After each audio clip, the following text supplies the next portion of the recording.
믿음을 사수한다는 것은 결코 쉬운 것이 아닙니다. 그러면 하나님이 기뻐하시는 믿음이란 무엇일까? 성경에서 말씀하실 때 오늘 이 에녹과 같은 주인공, 이분이 하나님이 기뻐하시는 믿음이라고 이렇게 말씀하셨습니다. 그래서 이 에녹이라는 뜻은 하나님께 봉헌된 자다, 헌신된 자다. 이름의 뜻에서 벌써 은혜가 넘치죠. 네, 하나님이 기뻐하시는 믿음의 이름 같죠. 네, 바로 그런 분이세요. 그래서 이 성경 속에 두 분의 그 인물이 죽음을 맛보지 않고 하늘나라로 올라가시는, 우리가 잘 아는 에녹과 엘리야 선지자가 계신데, 한 분은 저 승천하셨다, 올려가셨다 이런 표현으로 하지만 히브리어 원문에는 같은 단어입니다. 그래서 라카흐라는 똑같은 단어예요. 그래서 죽음을 맛보지 않고 올려줌을 받았다.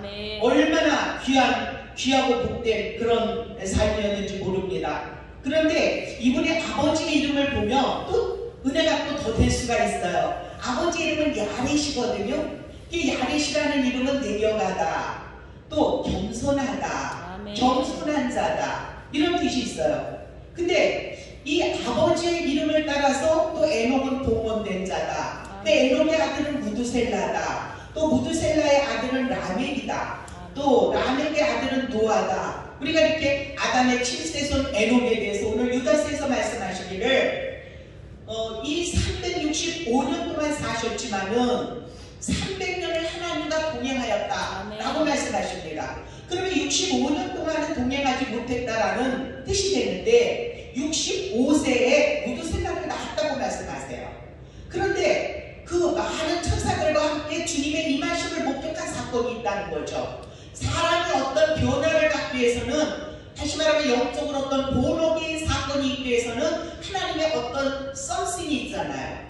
사도 바울께서는 다메섹 도상에서의 사건이 있었고, 우리가 많은 그런 각각의 다메섹 도상이 사람마다 다 다릅니다. 그런데 바로 이분께서도 그러한 사건이 있었기 때문에 그 전에는 하나님과 동행하지 않으셨지만은 300년 동안은 동행하셨다. 얼마나 귀하신 말씀입니까? 그래서 65세 그 아들을 낳고 300년 동안 하나님과 동행했다. 이 동행이라는 단어는 무엇이겠습니까? 동행하려면 뭔가 뜻과 마음이 맞아야 돼요. 비전이 맞아야 돼요. 또한 목적지가 같아야 돼요. 목표가 같아야 돼요. 이런 사람하고 일반적인 여행을 가도 뭔가 행복하고 해피적인 에너지가 막 넘쳐나죠. 뜻이 다르고 생각이 다르면 여행을 가면 지옥입니다. 예, 그런데 오늘 하나님과 동행했다. 그럼 하나님의 마음, 주님의 마음과 하나가 됐다는 거예요. 그리스도와 연합한 자는 한 영이니라 그렇게 말씀하셨는데, 한 연합한 자가 되어서 동행하게 되었다는 거죠. 그래서 이 에녹께서는 죽음을 맛보지 않은 자가 되었고, 그런데 그 아들의 이름을 얼마나 하나님의 은혜가 강하게 임하였던지 아들의 이름에서 나타나는 거예요. 그가 죽으면 종말이 온다, 창을 던지는 자, 이런 뜻이거든요. 그래서 그가 죽으면 종말이 온다고 그랬는데, 그러면 이 무두셀라가 죽던 날 종말이 왔을까요? 종말이 왔을까요? 성경에는 기록되어 있지 않아요. 그런데 제일 장수하신 분이 무두셀라시잖아요. 969세세요. 그런데 그분이 돌아가시고 그 다음날 노아의 홍수가 왔다는 거예요. 그게 유대 고대사 책에 있대요. 그 이스라엘의 도서관에 가면은 그 고대사 책들이 많잖아요. 거기에 그게, 그러니까 미드라시, 미시나, 탈무드, 이런 유대 고대사, 요세푸스, 역사, 이렇게 다 그런 거를 다 뒷받침하고 있는 거예요. 하나님의 말씀을. 근데 놀라운 거죠. 그 예지의 능력이 있어갖고 하나님의 은혜가 강하여서 그가 죽으면 종말이 온다, 아들의 이름을 그렇게 지었는데 무두셀라가 죽고 그 다음날 홍수 심판이 있었다는 거예요. 우리가 이런 얼마나 하나님 앞에, 그런데 우리가 너무나도 잘 아는 믿음이 없이는 하나님을 기쁘시게 못하나니 하는 그 구절, 그 이하, 그게 바로 에녹의 믿음을 가지고 하나님이 말씀하신 거잖아요. 얼마나 귀한 그 믿음이겠어요. 하나님께 바쳐졌다, 봉헌된다, 기가 막힌 거잖아요. 우리가 그래서 이 예물도 봉헌물이다. 또 나도 주님께 봉헌합니다. 아침마다 그 기도를 하거든요. 예수님의 이름으로 영광되어 성도들을 축복하고 또 예수님 앞에 봉헌합니다. 이 기도를 하거든요. 그래서 봉헌한다는 이 말, 그분께 드려진다는 거. 그러니까 그분의 소유물이 대신하는 거예요. 이제 내가 주님께 소유물을 드렸으니 주님께서 알아서 통치하여 주시옵소서. 하나님이 나의 왕으로 역사하여 주시옵소서. 이렇게 바로 고백하는 것과 동일한 의미잖아요. 그래서 이 7세손 에녹이 우리가 이 예수 그리스도의 족보, 어떤 족보든지 보면 수직적인 족보가 있고 또 수평적 족보가 있습니다. 그런데 여기서 창세기 4장과 5장은 수직적인 족보에 속하잖아요. 그래서 4장은 가인의 계보가 나오고 5장에서는 아담이 셋을 낳고 이렇게 시작을 해서 수직적인 족보가 이르게 되는데 10대에 와서 노아, 그 다음에 20대에는 아브라함이 되는 거예요. 그러면 우리가 이 믿음의 선조들의 믿음의 발자취, 본보기, 그분들을 모델로 삼아서 정말 하나님이 기쁘시게 할 만한 믿음을 사수하는 것. 어제는 믿음이 있었던 것 같으나 오늘은 잊어버리는 경우가 있고 또 내일 더 잊어버리는 경우가 있지 않습니까? 그래서 이 사수하는 게 중요한 거예요. 계속 항상 그 믿음을 똑같이 사수하는 거. 이것은 하나님의 은혜가 물론 따라야 되는 거지만 내가 그렇게 믿음으로 살고자 하는 방향과 그런 나의 그 소원과 그리고 나의 능동적인 노력이 따라야 하나님께서도 그 일을 해주신다고 저는 생각을 합니다. 그러면 그런 믿음을 갖기 위해서 이렇게 많은 사람들이 하나님 앞에 칭찬을 받은 히브리서 11장의 믿음의 선조들의 이름을 우리가 생각하면서 묵상할 때 이 시대야말로 정말 이 믿음을 가진 자, 이 사람만이 그루터기가 되고 남는 자가 되고 살아남는 자가 된다. 정말 느끼는 거예요. 요즘에 우리나라 이 사태를 전 세계 우리가 다녀보진 않았어도 보면은 정말 중국의 그 분위기와 너무 비슷한 거예요. 중국의 교회 그 분위기와. 그래서 참 믿음을 사수하는 게 정말 중요하구나. 그걸 너무나 깨닫게 되거든요. 그래서 이 믿음을 통하여서 정말 하나님께 영광을 드릴 사람들을 제가 몇몇 분을 이렇게 생각해 본 거예요. 그런데 우리가 베드로전서 2장 9절에 보면 택하신 족속이요 왕같은 제사장이요 거룩한 나라요 그의 소유된 자라고 말씀하셨는데 거기서 이 제사장들, 언약궤를 맨 제사장들, 제가 이거를 생각해 봤어요. 여호수아 3장에 나오지 않습니까? 그래서 이제 40년 광야 생활을 마치고 BC 1446년 1월 14일날 출발해서 라므셋을, 그래서 40년의 이제 광야 생활이 끝나서 이제 요단강을 건너는 시점에 있었는데 하나님께서 언약궤를 메고 백성 앞서 행하라 이렇게 말씀하셨어요. 그러니까 리더잖아요. 이 제사장은 리더로서, 영적인 리더자로서 하나님의 음성을 들었고 그 음성을 들음으로 행하는 자, 이게 바로 우리 제사장 직분을 가진 사람들의 본분인데, 그러면 이 사람들이 거기에 망설이지 않았어요. 주저함도 없었는데 몸에 꺼두는 시기다. 보리추숙이라는 거죠. 보리추숙인데 강둑의 물이 4m 이상, 바로 이렇게 요단강 앞이 바로 들어가면 천국하면 4m가 되는, 그리고 헐몬산에서 물이 녹아가지고 최고로 물수위가 높은 거예요. 최고로 물수위가 높아서 정말 즉각 순종, 무조건적 순종, 믿음으로 순종, 이게 따르지 않는 사람은 감히 할 수 없는 일이에요. 그런데 이분들은 그렇게 했다는 거죠. 그래서 언약궤를 메고 순종을 하니, 즉각 순종을 하니 당장의 물이 멈춰지고, 성경에 보면 기이한 일인데 마른 땅이 됐다고 그랬어요. 거기 물이 꽉 찼었으니까 젖어 있어야 되잖아요. 근데 우리가 출애굽기에서도 보면은 하나님께서 이 홍해를 갈라서 우리가 넘어갈 때도 마른 땅이라고 말씀하셨거든요. 그래서 다 말리게 하셨어요. 그래갖고 거기 서 있는 동안, 언약궤를 메고 서 있는 동안 백성이 건너기까지 계속 내놓는, 죽기까지 순종, 목숨을 담보로 한 순종이었어요.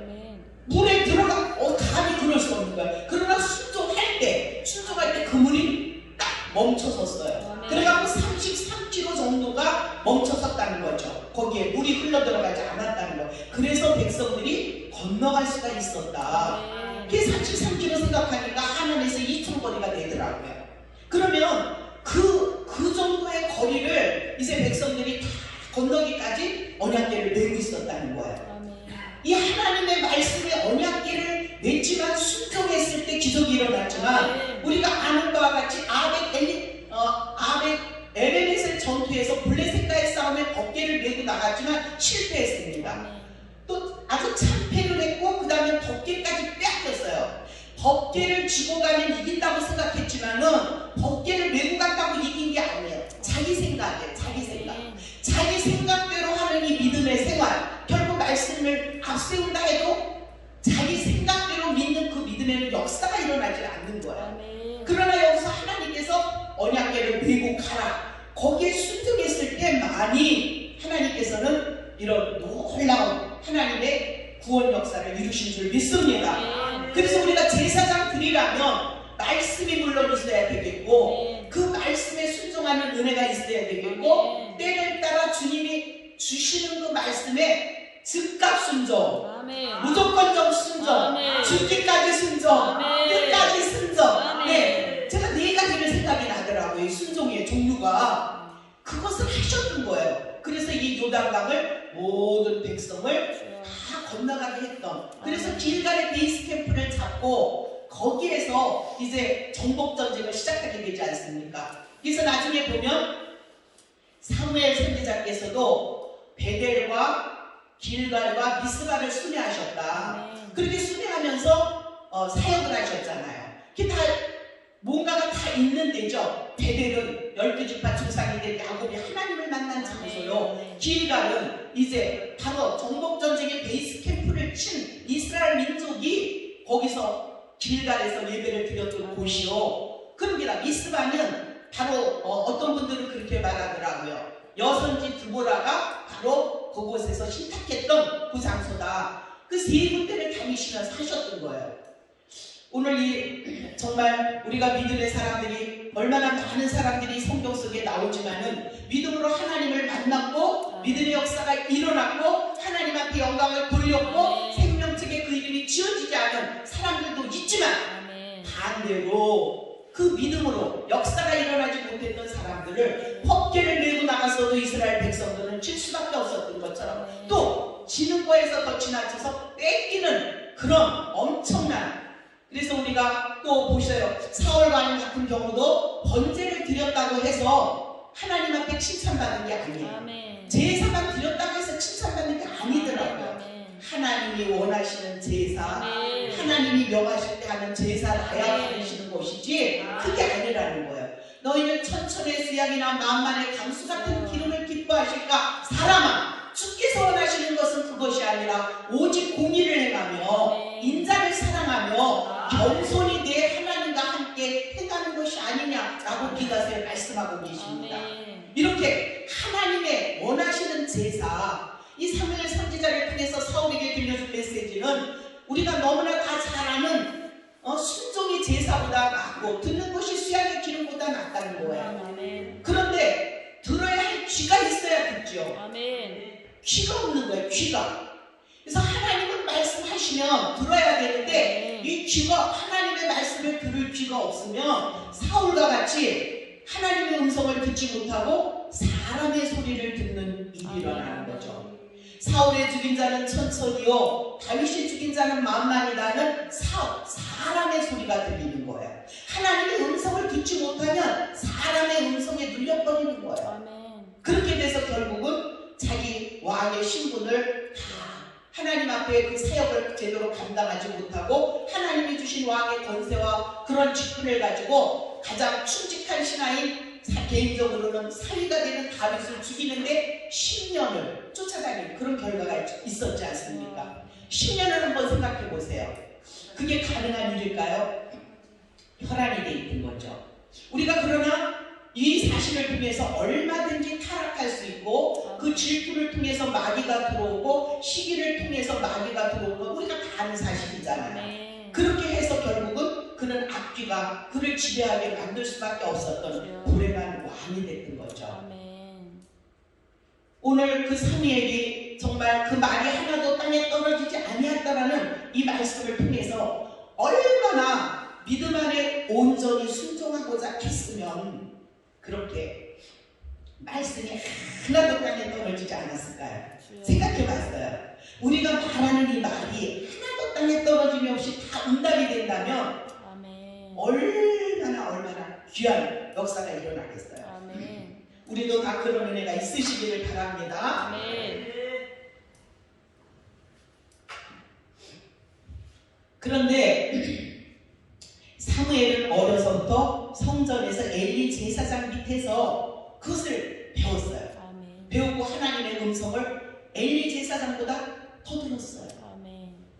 그런데 그렇게 하나님의 계획 가운데 그곳에서 자라서 마지막 정말 사사로서 직분을 감당하셨지 않습니까? 아멘. 그런데 성경에 보니까 요아스라는 왕이 있지 않습니까? 요아스라는 유대 왕도 그 아달랴 할머니의 피를 수청할 때 여호야다 대제사장에 의해서 건짐을 받아서 성전 안에서 숨겨서 키움을 받다가 7살의 왕이 올랐던 거예요.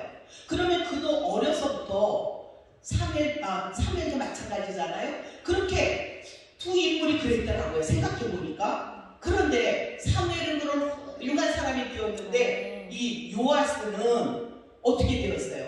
여호야가 그의 고모부가 개인적으로는 고모부인 그 대제사장이 살아있을 동안에는 대제사장의 말을 잘 들은 거예요. 아멘. 들어서 순종하게 사셨는데 그분이 돌아가시고 나서 그 다음에 이 방백들의 말을 귀담아 듣기 시작을 했을 때 여호야다의 아들인 스가랴 제사장이 그러시면 안 됩니다 라고 충직한 그런 충고를 하니까 죽여버렸잖아요. 그리고서는 하락된 길로 가게 된 거예요. 아멘. 우리가 성전 생활을 아기 때서부터 했다 할지라도 이 두 인물을 생각해 볼 때 과연 어떤 것이 사람은 누구라도 그렇게 될 수가 있고, 그러니까 오늘 이 유다서의 말씀처럼 믿음의 견고하게 뿌리가 내리지 못하고 바로 서지 못한 사람은 중간에 그 믿음이 뽑혀버리는 거예요. 요아스 같이. 그래서 결국 그는 그 스가랴까지 죽이게 되고 아몬한테 성전의 기물을 조공으로 바치는 그런 신세가 되고 말았던 겁니다. 그런 후에 그가 어떻게 스가랴까지 죽인, 개인적으로는 고종 사춘간인데 그렇게 은혜를 모르는 배운 망덕한 사람이 되었지 않습니까? 그렇게 되니까 그의 신복한테 살해를 당하고 맙니다. 두 사람에게. 하나님은 쉬운 대로 갚아주시는 그런 정확하신 분이시기 때문에 오늘 성전에서 아무리 아기 때서부터 다 키움을 받았다 할지라도 이렇게 자기가 믿음에 견고하게 뿌리를 내리지 못하고 그렇게 키움을 하지 못한다면 하나님은 잘하게 하시는데 뿌리를 잘 내릴 수 있도록 노력하고 거기에 차곡차곡 이렇게 믿음을 쌓아가야 되는데 그렇게 하지 못했기 때문에 중도에. 그래서 우리가 이 같은 시대 사람인데 그 여호야다 대제사장의 연수를 보면 130세에 돌아가셨어요. 그런데 이 요아스는 47세에 돌아가셨습니다. 그럼 얼마나 차이가 나는 거예요? 거의 3배 차이예요. 악인의 연수는 짧아지느니라. 잠언서에 보니까 그런 말씀이 있는데 이렇게 연수가 짧았던 거예요. 우리가 성전에서 매일 예배를 드리고 하나님의 말씀을 받았던 그런 사람들이라고 하지만 과연 하나님의 법대로 가고 있는가? 이것을 다시 한번 저는 깊이 생각하게 됐어요. 예, 법계를 가졌다 할지라도 아니 말씀만 있으면 이길 거라고 생각했던 하나님은 명하지 않은 법계를 가지고 나가서 망신을 당하게 되고 블레셋이라는 큰 적 앞에 패배를 하게 되는 거 아닙니까? 그래서 우시야 양도 제가 보니까 그분께서도 굉장히 처음엔 말씀대로 잘하셨어요. 그가 하나님의 영광을 구할 때, 선을 행하고자 할 때, 말씀을 지키고자 할 때는 하나님이 손에 기이한 힘으로 강성하여 지매. 그 다음이 중요해요. 교만하여 져서. 여기가 터닝 포인트인 거예요. 강성하여 지기까지는 계속 올라가려고 그러는 거예요. 올라가려고 그러는데 거기서 교만하여 지매 이렇게 나오니까 그가 마침내 교만하여 악을 행하게 되었는데 우시야 왕이 행한 악은 바로 성전에서 분향단에 향을 피우는 일이 됐던 거죠. 그때 제사장들이 만류를 했지만 그가 노를 바라면서 그렇게 불순종을 해서 문둥병자가 되었고 그는 어떻게 되었을까? 68세 세상을 떠나게 되었는데 문둥병 문둥병자가 되어서 열왕의 묘실에 들어가지 못하고 아주 외딴 곳에 문둥이 우시아의 묘 이렇게 해가지고 땅을 파서 묻어놓고 그 비석만 하나 그렇게 써있다는 거예요. 외롭게. 여러분 우리가 지금은 살아있습니다. 호흡이 있기 때문에. 그런데 우리의 죽음을 통해서도 하나님께 영광을 돌리시는 기도를 하시길 바랍니다. 죽음을 통해서까지 하나님 앞에 영광을 돌려야죠. 우리가 감히 생각해 볼 때 이 우시아 왕이 얼마나 모든 나라들이 와서 막 조공을 바쳤잖아요. 그렇게 국권도 강력해졌고 군사력도 강하여졌고 엄청난 그런 건축도 했고 그런 일을 했지만 한 번의 교만으로 강성하여 짐에 겸손하여 져서 이렇게 돼야 되는데 강성하여 짐에 교만하여 져서 이렇게 돼서 기운은 정말 지는 애가 되었던 겁니다. 근데 우리라고 그렇지 말라는 법이 없는 거예요. 그러므로 우리는 항시 조심해야 될 것이 어거스틴께서 말씀하신 것 같이 첫째, 둘째, 셋째도 다 겸손이라고 말씀하셨지 않습니까? 우리가 겸손의 영으로 무장하셔야만 그래야만 하나님께서 우리를 끝까지 바라보시고 보호하시고 지키시고 인도하시고 결국 동행해 주시는 겁니다. 그래서 이 우시아 왕의 죽음을 통해서도 우리가 느끼는 바가 굉장히 많습니다. 그런데 귀한 우리 정말 다윗과 같은 분을 보시면 얼마나 귀해요. 근데 이 사울 왕과 다윗을 정말 실과 바늘같이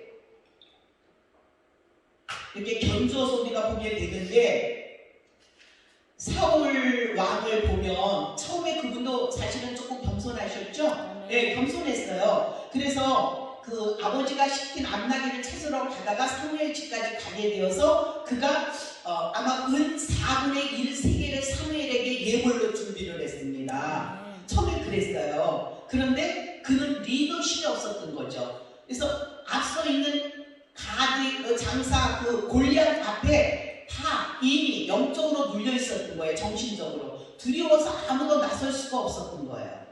그때 바로 다윗은 엘리야, 아비나답, 삼가 형들에게 먹을 것을 갖다 주러 아버지 심부름을 가러 갔다가 세상에 저 블레셋 사람이 한리없는 블레셋 사람이 감히 하나님의 백성 마하나임을 이렇게 모욕할 수가 있는가? 그 의문을 일으켜서 너무나도 멋진 정말 너무나도 멋진 말 아닙니까? 너는 칼과 창과 단창으로 보니와 나는 만군의 여호와의 이름으로.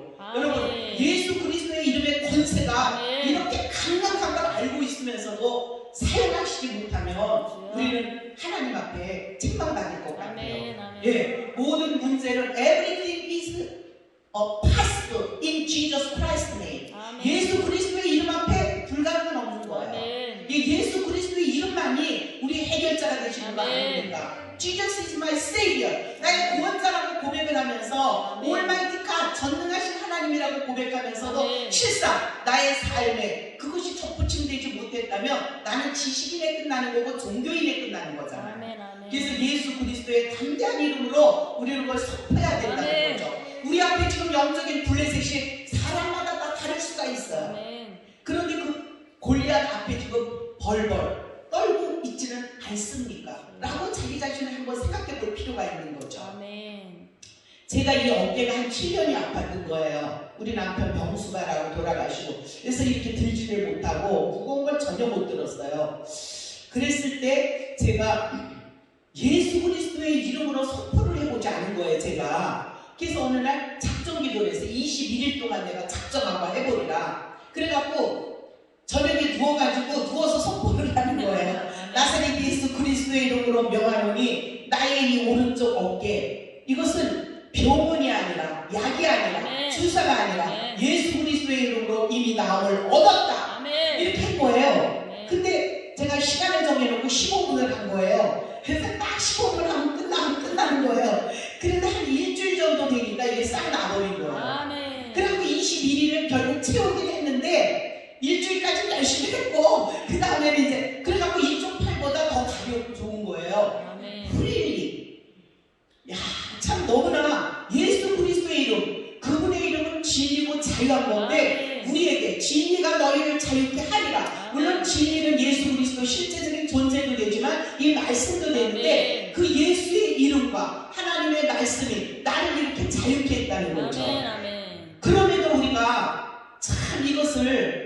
때때로 하나님 앞에 100% 잘 사용하지 못하고 있는 건 우리가 영적인 어떤 나태함이 있지 않습니까? 여러분이 잘 아는 존 버넬의 철로역정 책이 500년 전에 쓰여진 책이에요. 그런데 그것이 기독교 베스트셀러로 되고 있고 우리가 잘 아는 영설교가의 스펄전 목사님은 그것을 백독을 하셨다고 그래요. 존 버넬의 철로역정을 100번을 읽고 나니까 성경이 확 뚫려버렸다고 그렇게 자서전에 말씀하십니다.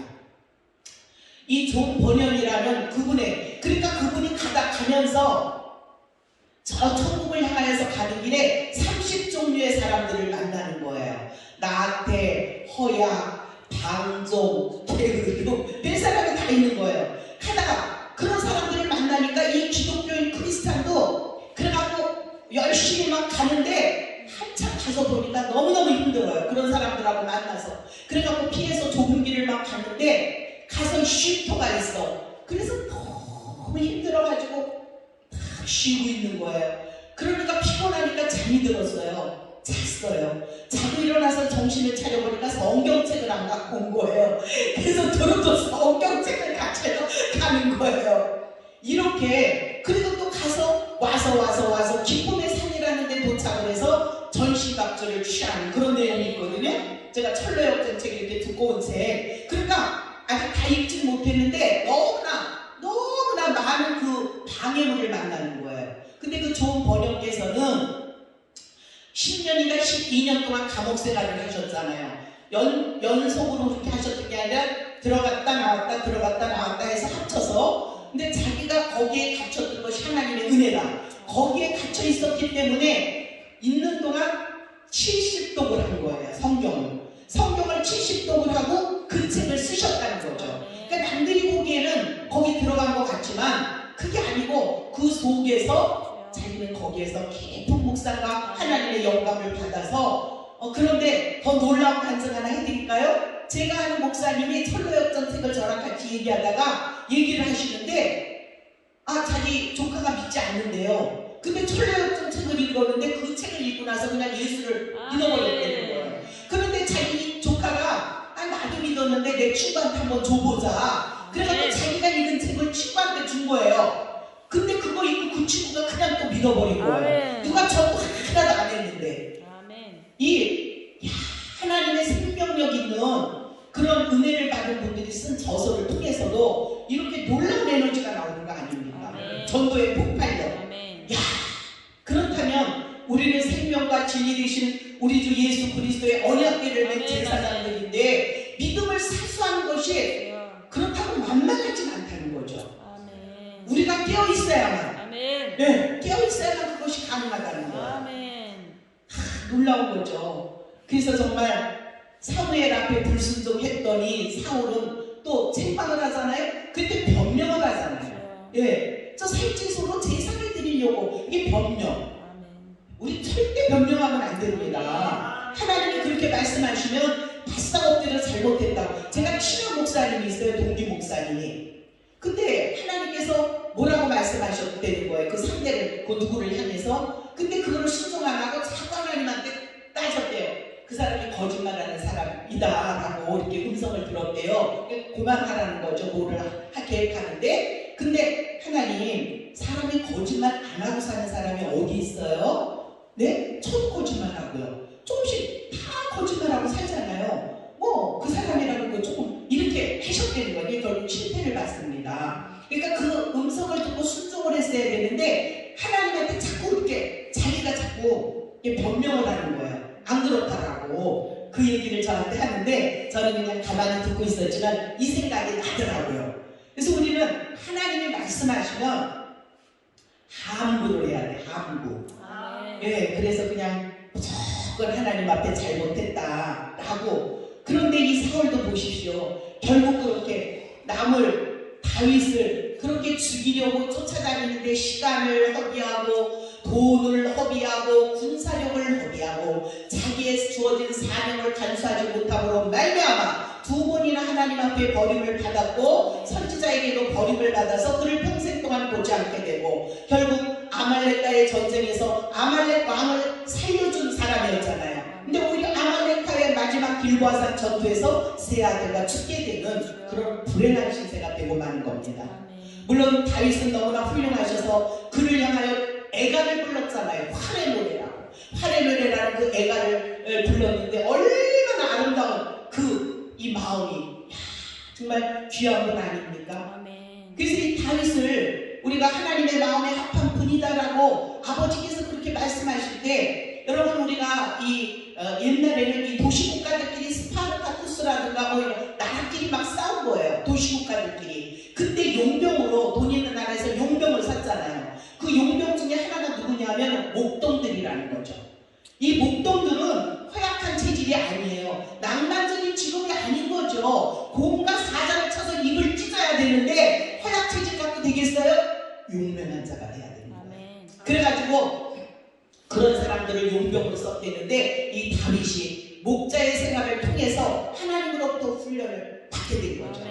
오늘 우리한테 모든 사건은 우연이 없는 거예요. 그것은 나를 훈련시키기 위한 하나의 연장이고 도구입니다. 그러니까 그 훈련을 잘 받아야 되는 거예요. 그 훈련을 잘 받으면 그 다음 훈련이 또 있잖아요. 근데 업그레이드가 되거든요. 그걸 잘 받으면 그 다음 또 업그레이드가 되는 거잖아요. 스텝 바이 스텝으로 올라가는 거예요. 하나님은 그렇게 올려주시잖아요. 우리를 영적인 성장도 그렇고 모든 것도 그렇고. 네. 그래서 옛날에도 제가 보면 영적인 거는 응답이 막 금방금방 오는데 돈 생기는 것만 응답이 안 되더라고요. 나 진짜 그때 너무 이상했어. 한 20년 동안. 네, 돈이 안 생겨요. 돈은 안 생겨요. 그리고 다른 거는 다 응답이 되는 거예요. 근데 그것도 또 하나님의 뜻이겠죠. 그거를 제가 잘 인내를 한 거예요. 나름대로. 그래가지고 지금 현재까지 이렇게 살고 죽지 않고 살고 있는데, 우리가 하나님의 그 훈련의 길을 잘 통과할 때, 그럼 사울과 다윗은 왜 이렇게 하나는 패망한 자가 되고 하나는 하나님의 마음에 합한 자가 됐을까? 그거를 제 나름대로 생각해 봤을 때 사울은 훈련이 없었던 거예요. 왕제로서의 훈련을 받지 못했어요. 그러나 다윗은 목동이라는 그 아주 엄청난 그 훈련을 받았고, 그리고 정말 말제로 태어나서 아버지한테도 막 아주 이렇게 됐지만 하나님의 선택하심을 받아서 기름 부음을 받게 되고, 그리고 그가 10년이라는 세월을 사울에게 쫓겨다니면서 제일 처음으로 갔던 게 사무엘을 찾아갔잖아요. 미갈의 도움으로 빠져나와서, 그래도 믿음이 있는 사람이라 사무엘을 찾아갔어요. 라마로 갔거든요. 그리고 그 다음에 간 곳이 바로 노비예요. 제사장들이 있는 곳. 그래서 아히멜렉 제사장으로부터 떡을 먹게 되잖아요. 골리앗의 칼을 받게 되잖아요. 그거를 가지고 나오게 되고, 나중에 도액 사람 밀고로 말미암아 그 제사장들이 다 죽임을 당하는 그런 일이 있게 되면서 그가 이제 이 국내에서는 더 이상 목숨을 부지할 수가 없구나. 그러니 골리앗을 자기가 죽인 그 골리앗이 있는 가드 땅으로 가잖아요. 그래가지고 가니까 저거 골리앗 죽인 것 아니야 하고 사람들이 경계를 하니까 미친 척하고 침을 흘리고 벽을 긁고 이렇게 해서 결국은 다시 그가 나와가지고 2차 다시 가드에 600명을 데리고 10,000명을 했을 때 그 가드왕 아기스가 시글락이라는 도시를 갖다가 다윗에게 맡기지 않습니까? 그게 바로 훈련이에요. 그러면서 그 블레셋의 모든 것을 다 알게 되고 보게 되고 배우게 되고, 그러니까 아기스는 우리가 아는 대로 사울이 죽고 나서 사울의 아들 이스보셋이 마하나임의 잠깐 정권을 잡고 있었지 않습니까? 그때 다윗은 헤브론에 있었던 거예요. 7년 반 동안 블레셋이 침공하지 않았습니다. 왜 침공하지 않았을까요? 자기에게 속한 다윗이라고 생각했던 거예요.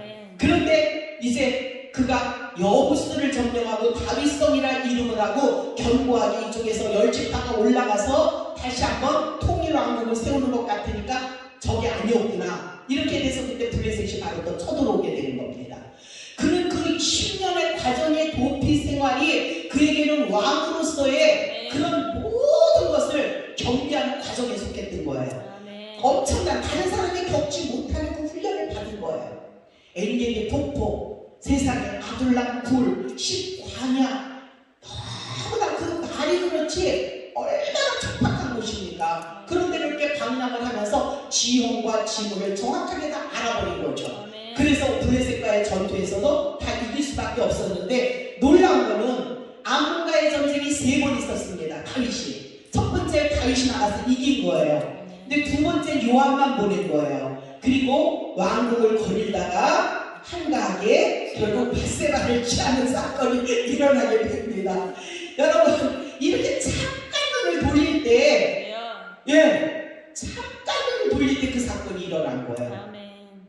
그러나 그 사건으로 인한 하나님의 보응은 압살롬의 반란과 세바의 반란과 아도니아의 반란과 이런 많은 징계가 하나님의 책벌이 왔지 않습니까? 그렇다면 우리가 이 죄를 얼마나 무서워해야 되겠어요? 죄의 싹은 사망이라는 거예요. 그런데 놀라운 건 압살롬이 아버지 헤브론이 7년간 동안 다스린 그곳에서 왕으로 취임을 받게 되죠. 많은 그런 복잡한 사건들이 다윗의 생애 가운데 있게 되는 거예요. 그분의 생애를 잠깐 묵상하니까 밤에 자면서도 생각이 나는 거예요.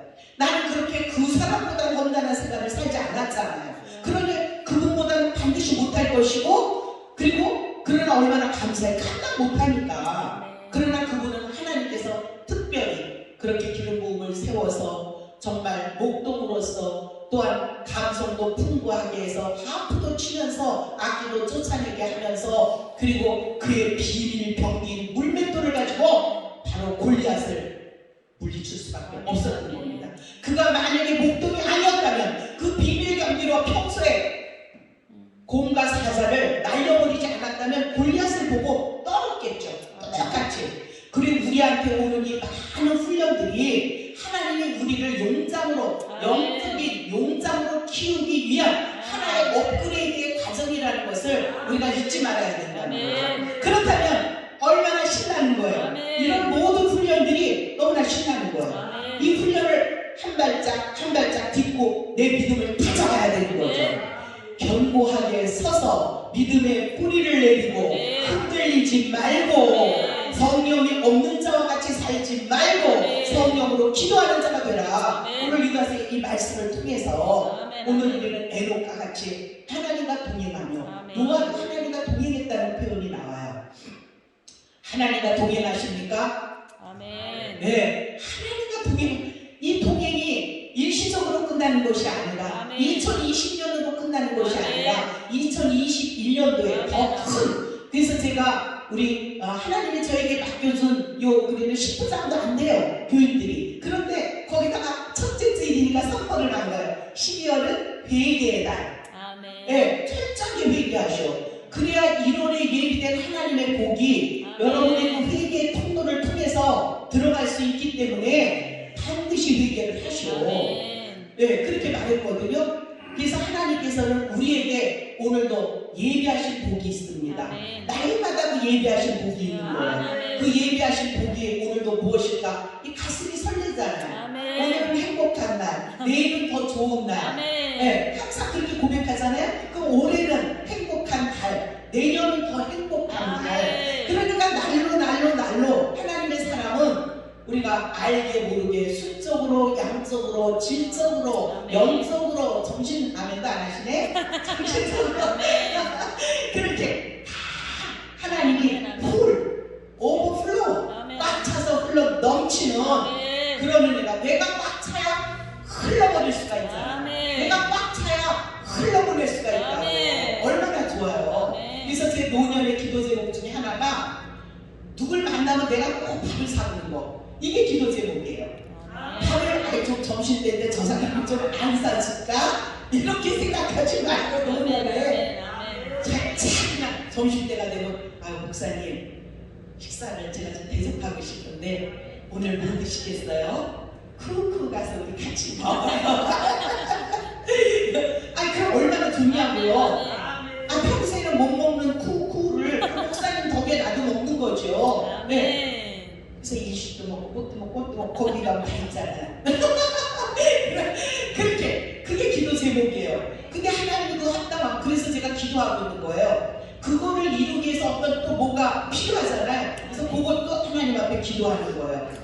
근데 제가 우리 애가 이래요. 엄마 그렇게 이제 그러지 말고 배고프면 가다가 뭐 사 먹어. 그리고 또 그렇게 살지 마.